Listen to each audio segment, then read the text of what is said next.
پەرلەمانی کوردستان نوێنەرایەتی ئیرادەی گەلی کوردستانەکە و ئەرکی ئەم خولەی پەرلەمانی کوردستانە بەرمەبنای دەرەنجامی هەڵبژاردنەکانی ساڵی 2010 ئەو ئەرکەی خۆی جێبەجێ بکە و لەم قۆناغەیە پێویستە ئێمە ڕۆڵی خۆمان بگێڕین لە نزیکردنەوەی لایەنە سیاسیەکان. جێ ئەسەفە کە لە ئێستاە دۆخی پەیوەندی نێوان لایەنە سیاسیەکان لە هەرێمی کوردستان لە جۆرێک لە دۆردەنگی، جۆرێک لێکترازان، جۆرێک لە یەکتر نەخوێندنەوە هەیە کە ئەمە ئەرکی پەرلەمانی کوردستانی بە تەواوەتی قورس کردووە و بە هەمان شێوە دڵنیام ئەرکی دامەزراوە دەستوریەکانی تری هەرێمی کوردستانیشی قورس کردووە. ئێمە لەو کۆبوونەوەیە ئەوەی گوێمان لێبوو جارێ ئەوەی کە هەموو حیزبە سیاسیەکان بە شێوەیەکی گشتی جگە لە چەند حیزبێک کە ینی نەهاتبوون کە ژمارەیەکی کەمن هەموو حیزبە کوردستانیەکان بەشداریان کردبوو لە کۆبوونەوەکە و سپاسیانەکەین کە بەدەنگ بانگێشتەکەمانەوە هاتوون و ئەوەی ئێمە گوێمان لێبوو تەکنیکیەکانی حیزبە سیاسیەکان لەوێ ڕێیان وابوو کە مامەڵەکردن لەگەڵ ئەم یاسا تازەی هەڵبژاردننی عێراقی تەنها هەڵبژاردننی ئەنجومەنی نوێنەرانی عێراقی تەنها بەوا بێت کە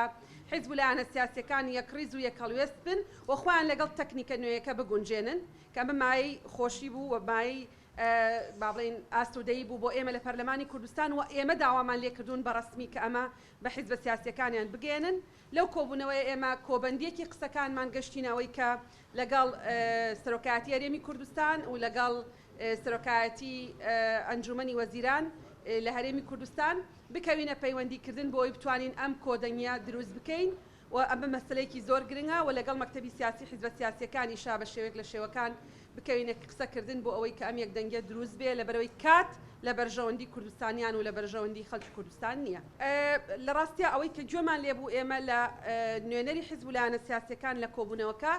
هەمویان پێداگریان لەسەرەوە کردەوە کە ئەبێ ئێمە بە یەکڕیزی مامەڵە لەگەڵ ئەگەرەکانی هەڵبژاردن بکەین و مامەڵە لەگەڵ ئەم بابەتە بکەین. ناتوانین ناوی بنی یەک لیستی لەبەرەوەی بۆ خۆتان نەزانن ئێستا انتخاباتی ئەنجومەنی نوێنەرانی عێراقی تەکنیکەکەی گۆڕاوە و قائیمەی فەردیە، قائیمەی تاکە کەسە، بەڵام بۆ دروستکردنی یەکڕیزی یەکەڵوێسی بڵێ هەر هەمویان تەکیدیان لەسەرەوە کردەوە کە مامەڵەکردن لەگەڵ ئەم تەکنیکە نوێی و ئەم میکانیزمە نوێی سیستمی هەڵبژاردن لە عێراقا تەنها بەوا بێ تەکنیکەکە بریتیە لەوەی کە ئێمە یەک ڕیز بین، یەک هەڵوێست بین.